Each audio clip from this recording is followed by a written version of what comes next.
Hello everyone, Rabbi Abe here. Very excited to share this knowledge with you because today we're going to talk about something that many people ask for, literally secrets about reincarnation, about the soul's path. What is your soul's path? What is your Tikkun? This is what we call it in Kabbalah. Tikkun literally means correction, which relates to the soul's path in this world. What did you come here to do? What is your purpose?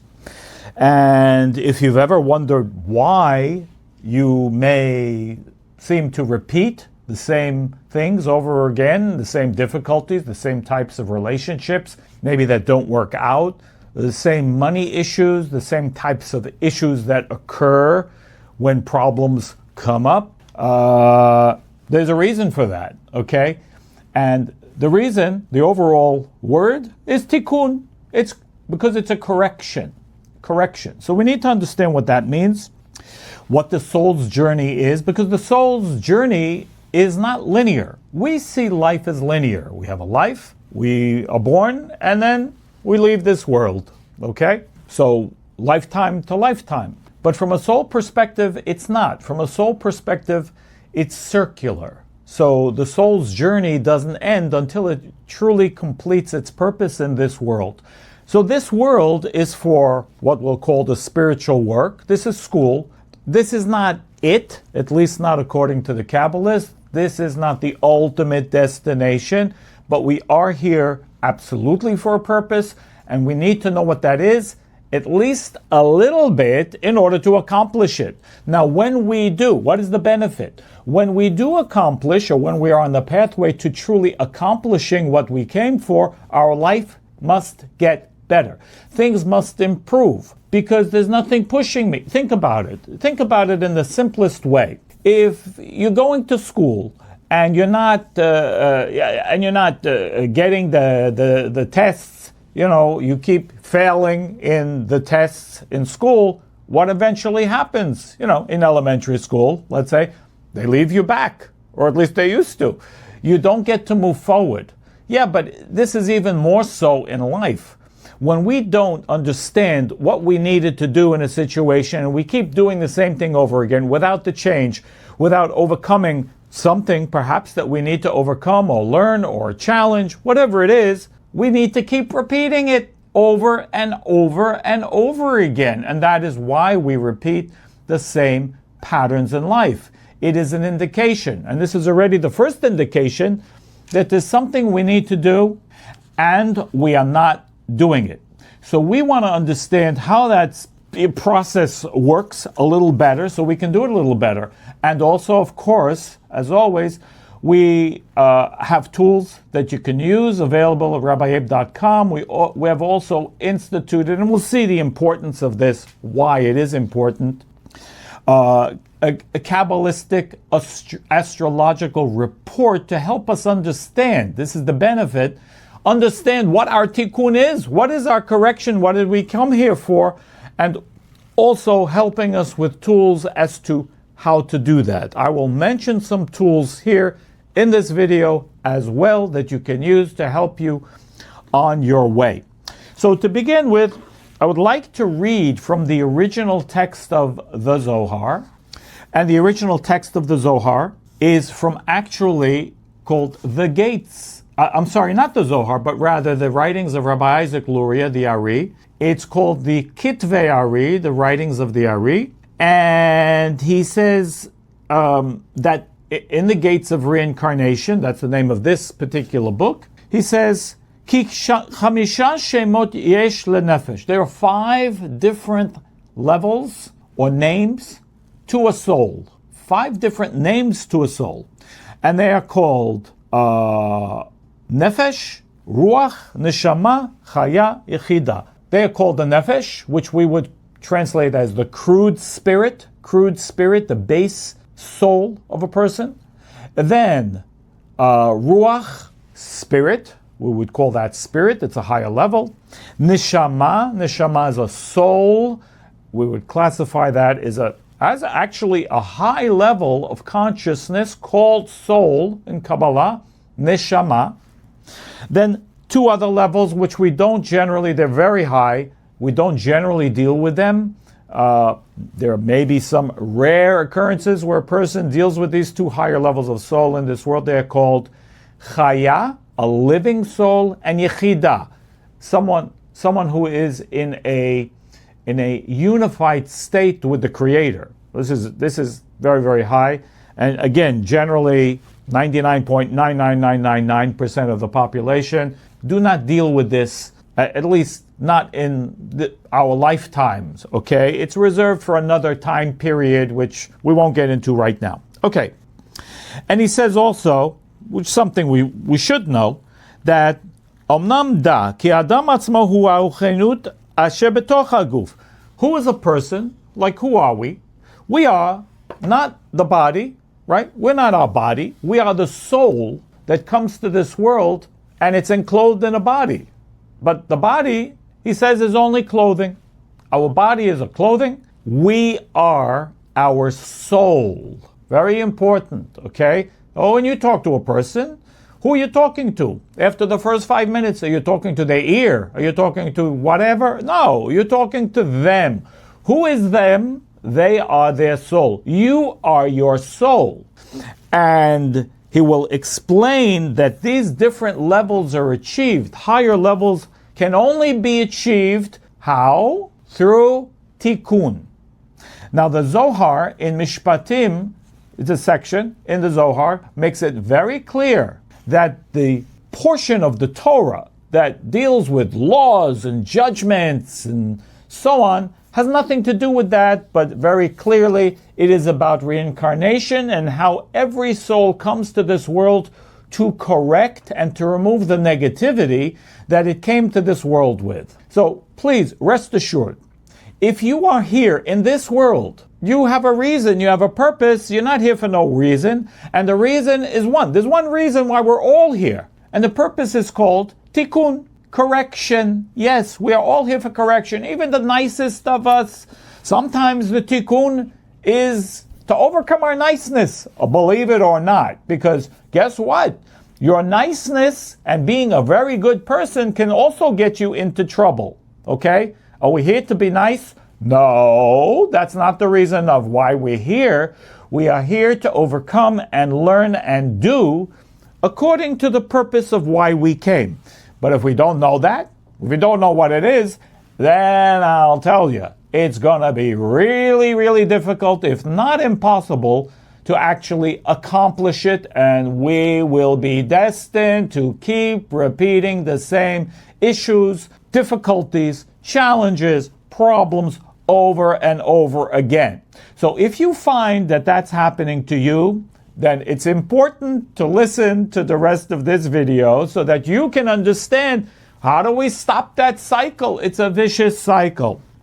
So as I said, the soul's journey is not linear. It's circular from the soul perspective. From the body perspective, yes, the body comes and goes.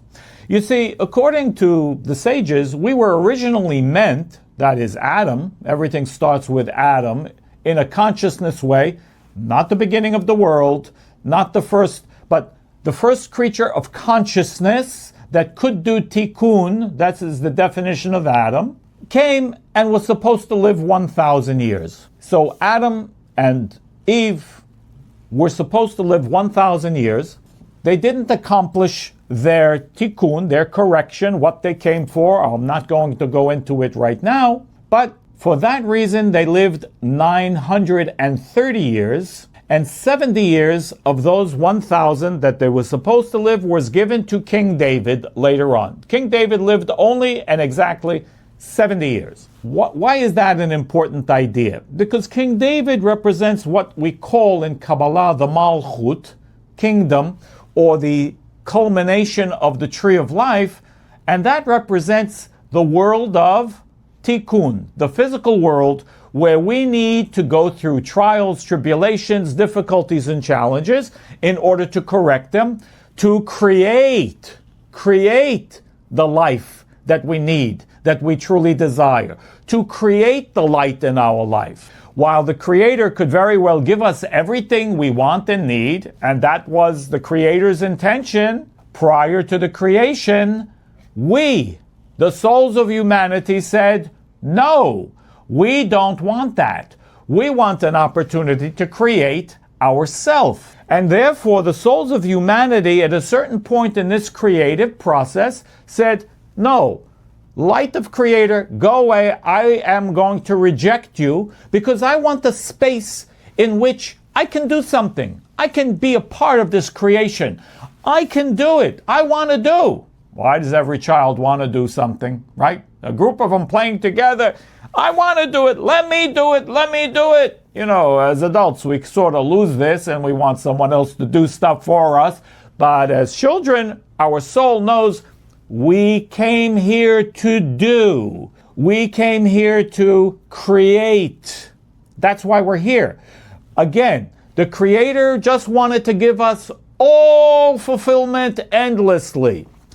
But because of a process that the Kabbalists called Tsimsum, a rejection or a restriction of the Creator's light, we said, no, don't give me that light. Don't give me fulfillment. Don't give me pleasure. Don't give me everything. I'm going to say no. And by saying no, I create the opportunity for what? Correction. I want to read to you from the books themselves. This is from the actual text. This is a 500-year-old text from the 10 luminous emanations. And what does it say over here? He says, there was a place, and concurrently on a spiritual level, there still is a place. Don't make the mistake to think that it's gone away. And I'll explain that.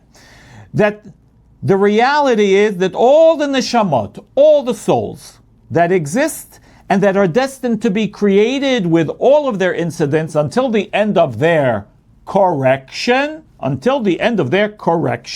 are all included in Ein Sof in their full measure and glory.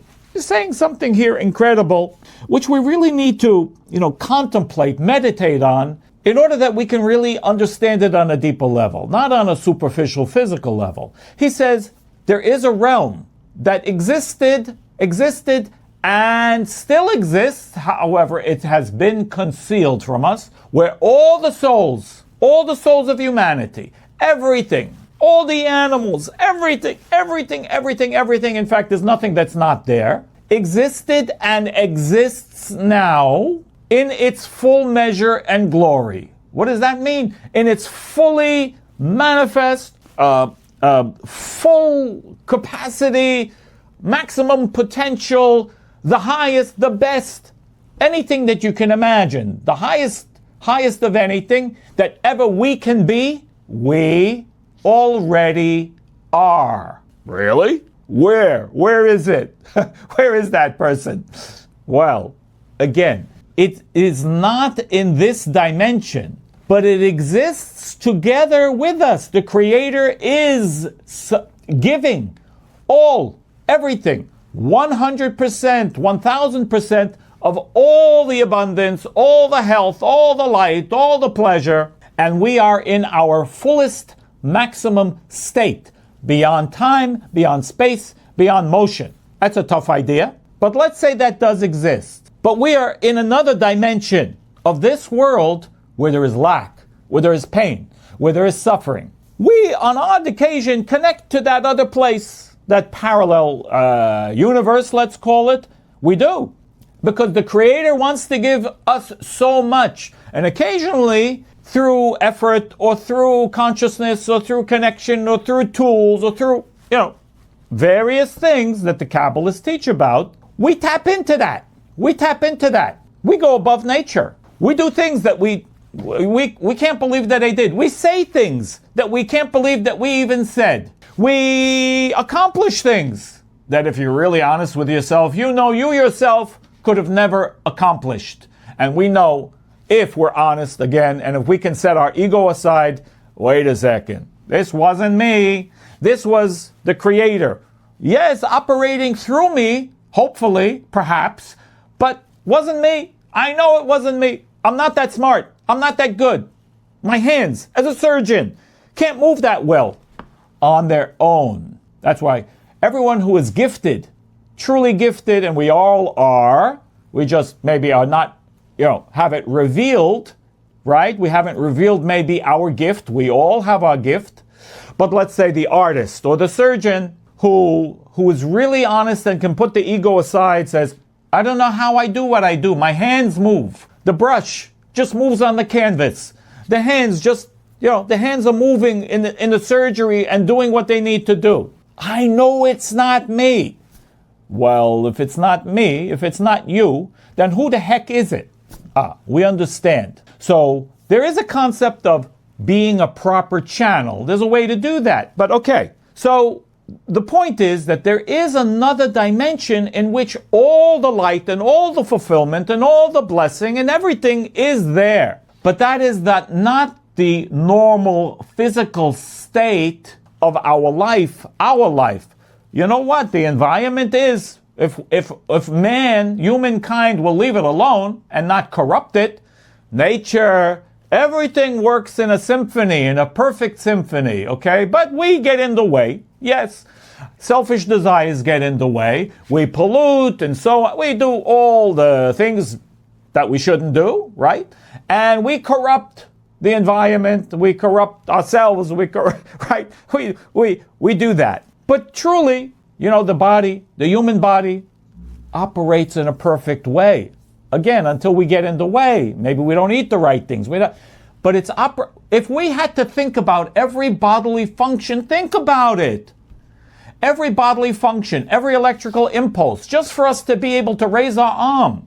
All the chemical reactions, everything that's going on, our heart beating, our brain moving. If we had to actively think about, imagine, never in a million years would we be able to do this consciously, but somehow it's all automatic. Oh, medical science has a name.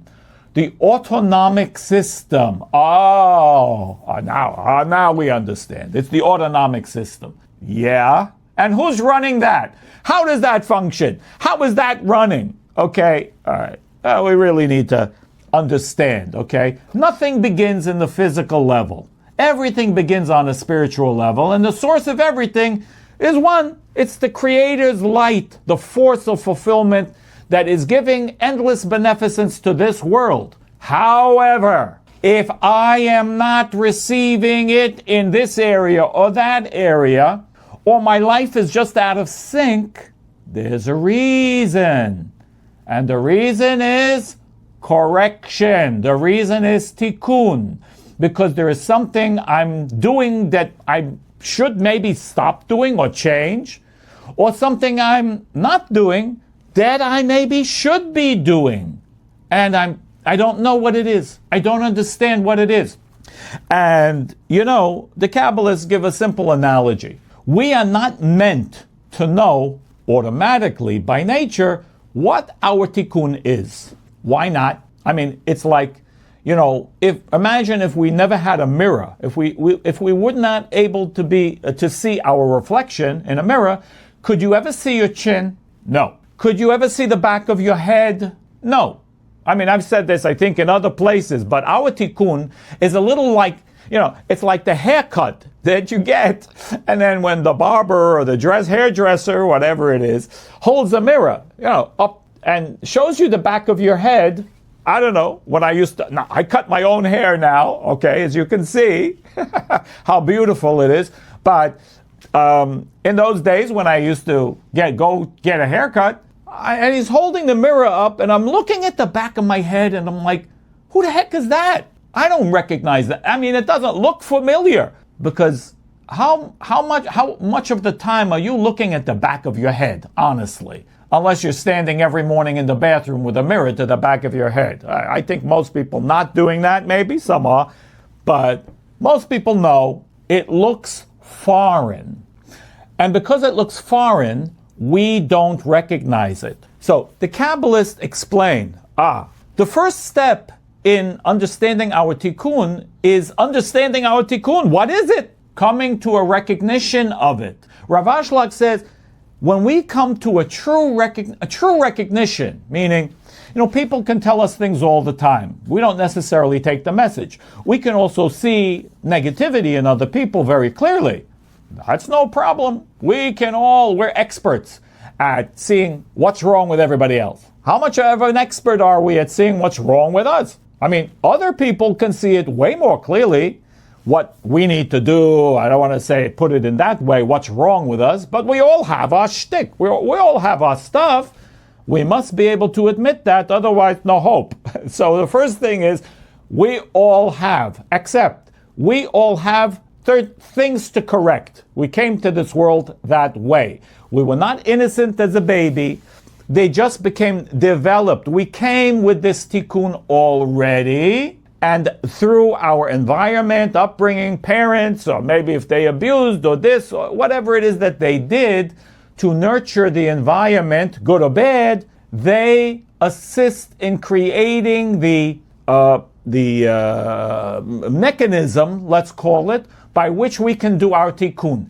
They never created it. They don't create it. Contrary to what a lot of people feel, and they blame their parents for this or that. Yeah, but you have to understand. The sages explain in a soul level, and many of us have heard this idea, okay? We don't even need Kabbalah to tell us that the soul, in a soul level, picked those people to be our parents. We picked them. Now you're saying, if you had a bad experience as a child, why on earth would I do something so stupid as to pick those parents?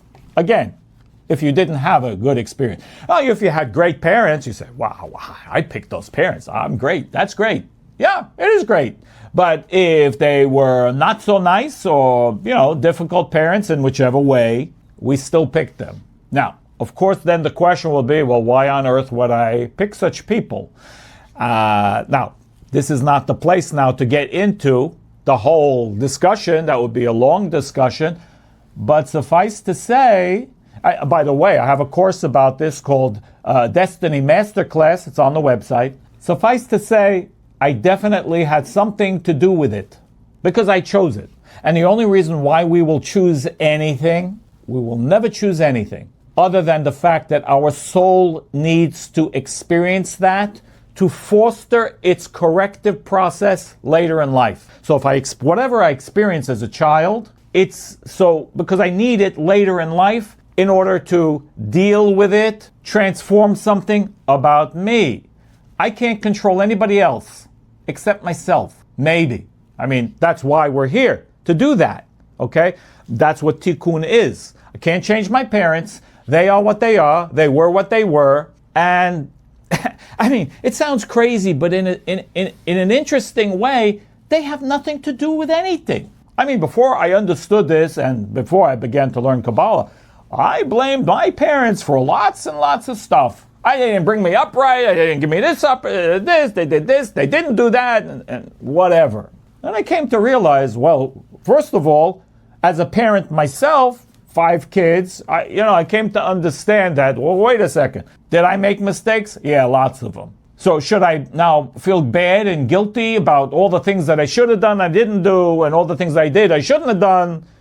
Should I beat myself up about it? No. Because number one, I know they chose me. They chose me to go through whatever, good or bad with me.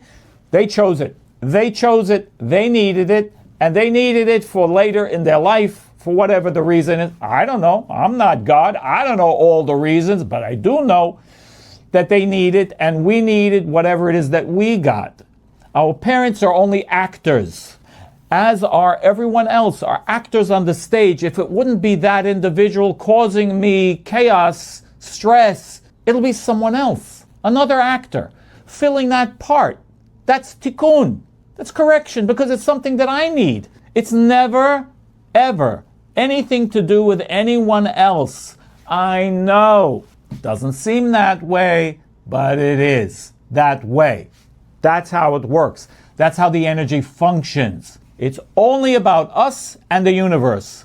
Everyone else is an actor in the life movie, if you will. So, he says in the writings here, in the creation, it's part of the, let's call it the bigger aspect of creation, the universal creation. He says, before this creation, on an energy level, there was no place, there was no vacant place for correction, he says. He says, the light of the Creator filled filled it entirely until they had no vacant place where correction and perfection could be added whatsoever. So, okay, we could spend a lot of time trying to understand this, but basically it means what? In the beginning aspect of the creation, our souls were completely united with that light that we said is concurrent right now, which is concealed from us in a way, but we were completely unified with it initially. Oh, that's great. What's the problem then? Why do we have to have this world? I mean, that's a question we should all be asking. So why do we need this world for? If we already had it all, and we did, again, because of the simple fact, simple or not so simple, when you're constantly receiving something all the time, you come to the understanding or the realization that, you know what?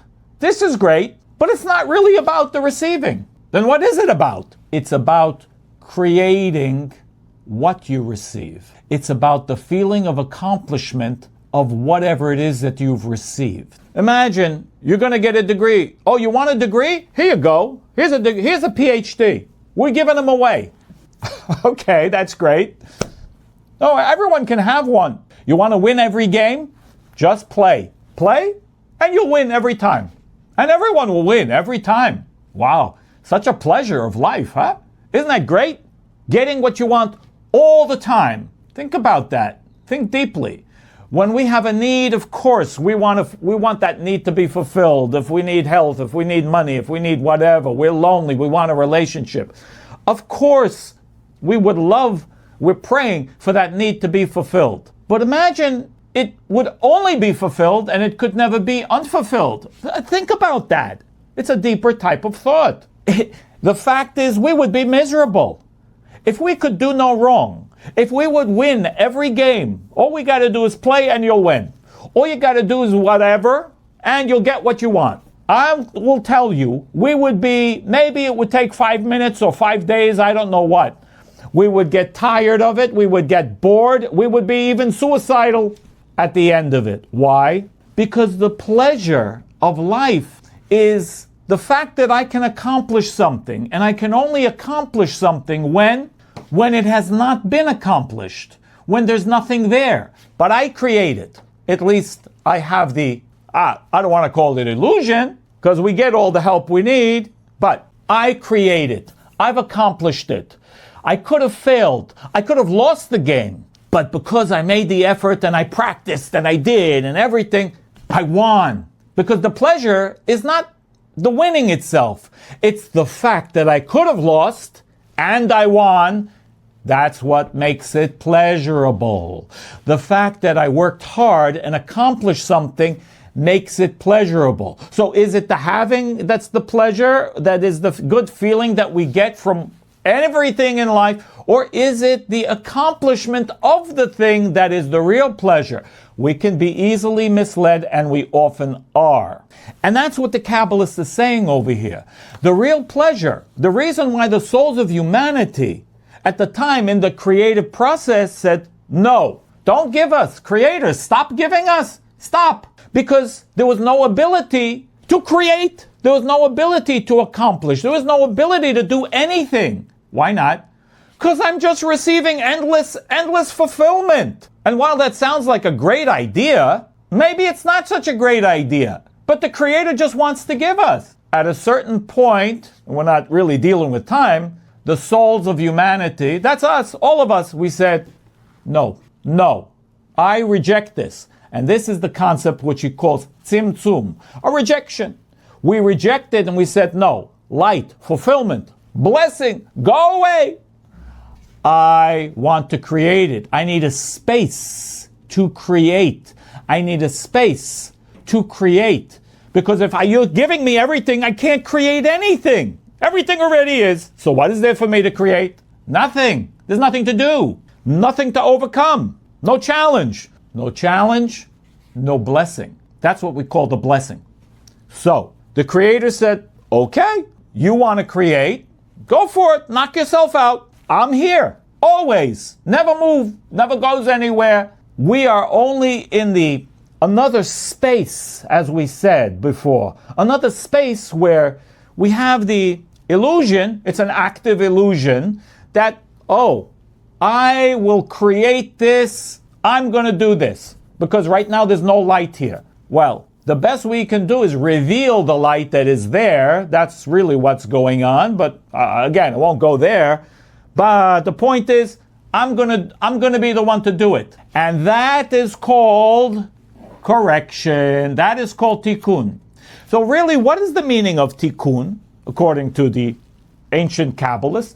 Tikkun is recreating or establishing the steps, doing, work, effort, whatever is required in any given situation, according to what my challenge, what my correction is, to reestablish the light, the fulfillment, the blessing that was already there in the beginning of the creation, beginning of the creative process. Which is why our soul will choose, before it comes to this world, difficult situations, as hard as that is for us to understand, that we have chosen, as souls, we have chosen difficult situations for us to overcome, challenges for us to deal with, so that we can create.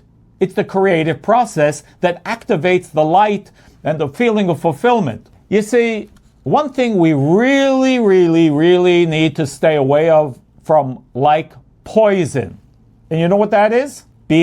Choosing, and it's a choice, choosing to be a victim. Why this happens to me? This happened to me. He, she did this to me. True, they did. But is it really them? Or did we choose that? That's the question. When we begin to understand that we chose them, we hired them to do whatever it is they did to us, to cause us chaos, confusion, whatever, pain. There's a reason for that. We hired them to do this job. So it's never about anybody else. It's about us. That's a realization. That's a consciousness we must have. Now, when we say it's about us, please don't make the mistake of, so I'm to blame. It's not, we got to take those stupid words out of our vocabulary. It's not blame. It's responsibility on my spiritual work. You know, I know a lot of people that have done past life regressions and so on. And invariably, many people have been told, you were so important in your past lifetime. You were a king, you were a prince or a princess, you were this, you were that. It's good for our ego. Who wants to hear, you were nothing special in your past lifetime. You were another person in the world and, you didn't make big waves, but maybe this time you need to make some waves. Who wants to hear that? That's not so nice. We're all special, of course, but nobody wants to hear that we were regular. We want to be special. Even we go to the doctor, it sounds crazy. We want to be special. What he says, no, listen, there's nothing wrong with you. Just rest in bed for 3 days and you'll be fine. What? What kind of doctor are you? Especially if you go to a psychiatrist. What are you looking to hear from a head doctor? I think I can help you, but it's very complex. We want to be complex. We want to be different. We want to be special. No one wants to hear. Listen, you don't need me. You're here for nothing. No, what do you mean nothing? I'm troubled. Yeah. We want a good label, so they can label what's wrong with us. Maybe they can medicate us. Maybe they're going to spend time and charge us money for spending all the time with us because we need someone to talk to ultimately. And I'm not saying there's no place for that. Please don't put in the comments, what do you have against psychiatrists or a psychologist? I have nothing. Zero. Amazing. But also, they need to be honest, as well as we all need to be honest with ourselves and stop looking also for problems. We sometimes look for the problems and we're waiting for them to tell us, yes, you do have a problem, you're right. Why do we need that? Do we need that? Tikkun. Even, I give you just a quick, sometimes I ask someone, who was sick, how you feeling now? I really feel, now I'm okay, but you should have seen me 2 weeks ago. I was sick as a dog. And they're so happy. Sometimes we're so happy to say about when we were suffering, and now we're better after the fact, but I'm so happy to tell you about how bad it was But I came through. I came through. Not at the time when it was bad, but now that it's really much better. Why would that be? I mean, that's a crazy idea. I hope you're going to understand this, okay, what I'm about to say, okay? And don't shoot me, all right? This is called payment by default. Pain, suffering, is a way of paying for different things. Purification. We're happy when we're able to purify. Not necessarily in the moment, but we are definitely happy when we're able to pay for our sins, pay for the negativity, pay for hurting maybe somebody else or judging them or this or that. We get payments we don't know about. We can go through difficult situations. The purpose is to cleanse, to get more introspective, because we ask questions when? Not when everything is great and we're having a great time. We ask questions when things are tough, different. Why me? Oh, why am I going through this? Yeah. Or why did you ask? Because you're going through a difficult time. That's why you asked. So, okay. How do we know? The easiest way to know what our tikkun is simple. It really is simple. Look at all the struggles or challenges that you face that continue to repeat themselves. They repeat. You seem to maybe get some solution, maybe not exactly, but you get over it. And then again, the same thing happens. I can't tell you how many times a person comes to me and says, in business, I keep going through, the deal comes this close and then falls apart. Why does it keep doing the same thing? That's a good question. You're asking the right question. Okay? When you really begin to ask why me, not as a victim, because you really want to know, then you can really begin to get answers. The Ari, Rabbi Isaac Luria, who we read from about the levels of soul, says everything tells a story. He was able to look at the face of a person and the hands of a person and know all of their past life, all of their reason, all of their why they're here, what they came to do, exactly what. The birth chart, he said, is extremely important. The birth chart of a person also tells the map, because a person is born in a particular place, in a particular time, in a particular wherever, which we call astrology because it's just the map of what? The tikkun of a person. That's what an astrology map is. It needs to be ideally a Kabbalistic, and that's why we do that. A Kabbalistic astrology. Why? Because a Kabbalistic astrology map is not telling you the future. We don't want to know the future. There's no such thing as a future. We have many futures. Because once we understand our tikkun, we can change a destiny. We can change the destiny. Yeah? Absolutely. If you don't know what your tikkun is, and you don't care, you don't work on it, you don't put any emphasis on it, you don't change anything, life stays the same. It can be good, that no contradiction. You maybe have no major things, life is kind of okay. You don't really grow. You can't really grow without doing your tikkun at all. You can't change anything. It won't change because that's the map. You're on the map. You want to change your destiny? You need to get off the map. You can't be stuck on the map. Stuck on the map means stuck with your nature, and that doesn't change, never, not by itself. It evolves according to your map. So the changes that you see are only because this is in your map. So sometimes we go through suffering, the suffering stops. That doesn't mean I changed it. It just means, it's on schedule over here, okay? So that's the purpose of that birth chart. It's not to say, this is what's going to be with you. No.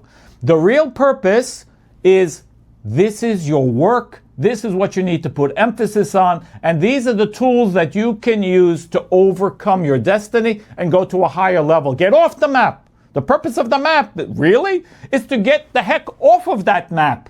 Go above your destiny. Certainly the negative traits or characteristics. So, there are three major categories that I will mention, and if you're still with me, this is a long video, thank God, but I think this information is quite valuable. You're watching it in segments maybe, that's fine. Three major areas of tikkun, of correction. Number one, they are called the corrections between man and God. Man and God. What does that mean? Disconnection from the Creator, disconnection from the universe, disconnection from the Creator, lack of trust, lack of certainty in the system. Spiritual laziness, it's called, meaning not being willing to make any type of spiritual effort. Correction for that would be learning maybe prayer, meditation, changing the way we think, changing consciousness. And this is a big one, because if you have zero spiritual consciousness, well, probably the rest of it you have no interest in either, okay?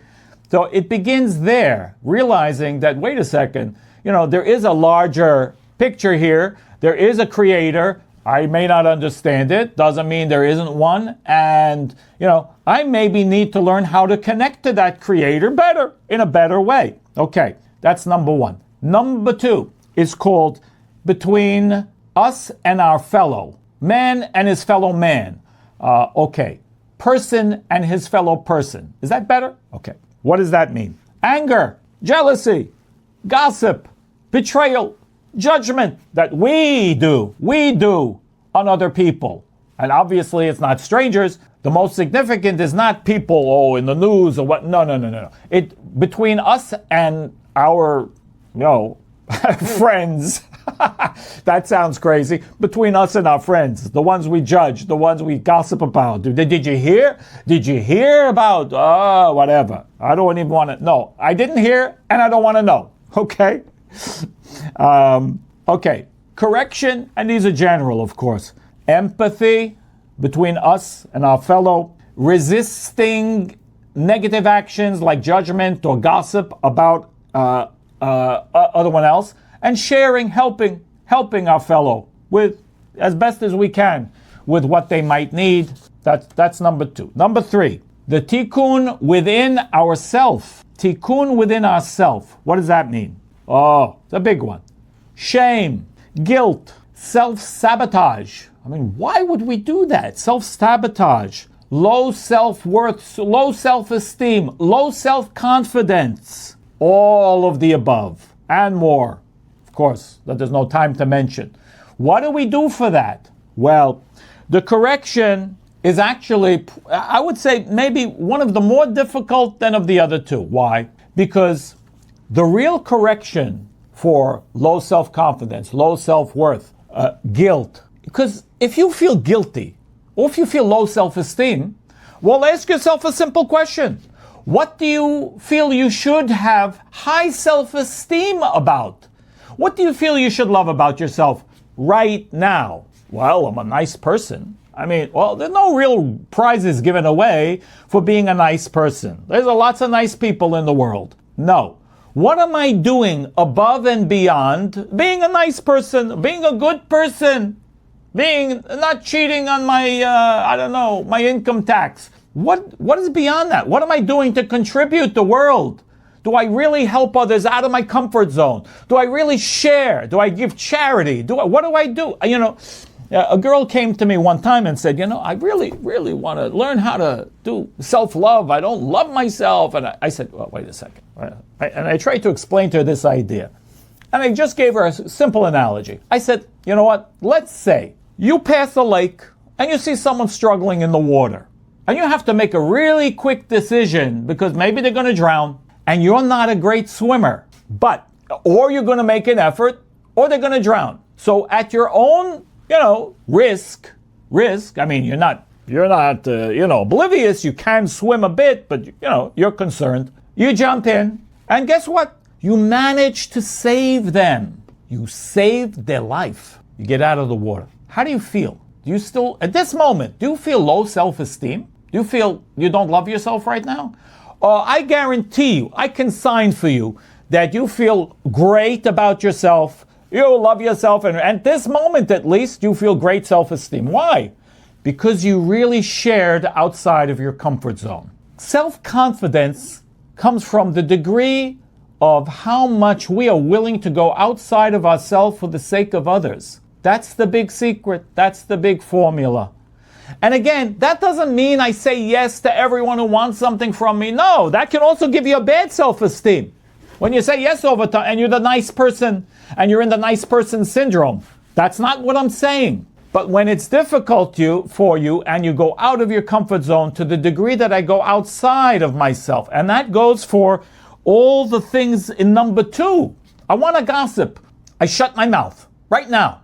I want to say to someone, oh man, did you hear about Joe? And I say, what? I catch it and I stop. Believe it or not, that's going to give me a higher self-esteem. Hard to follow linearly, but it absolutely will.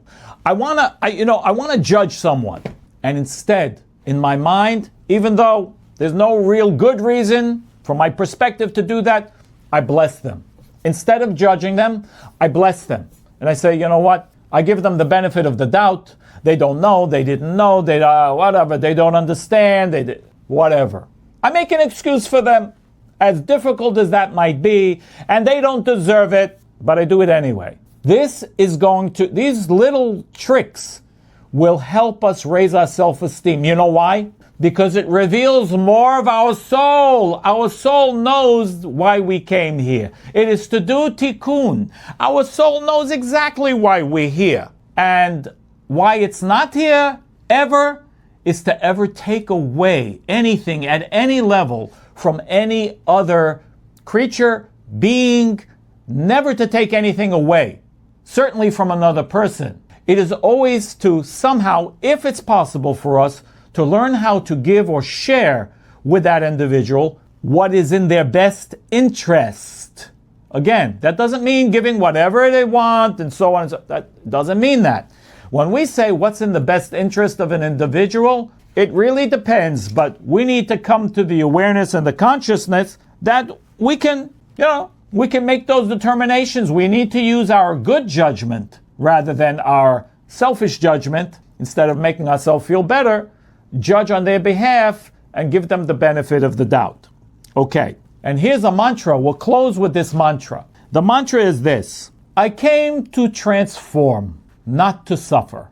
I came to transform, not to suffer. My correction, accomplishing my correction equals my elevation. My correction is my opportunity to elevate. And you can use the name of the angel Uriel, together in this mantra and ask for help and assistance to do my correction, which will thereby elevate me and help me. And by the way, whenever we are really actively doing our correction, we will see things happen. We will see things shift. That's the power. It's an awesome power. The power of correction. Be blessed, guys. And I will see you soon on the next video. All the best and thanks for watching.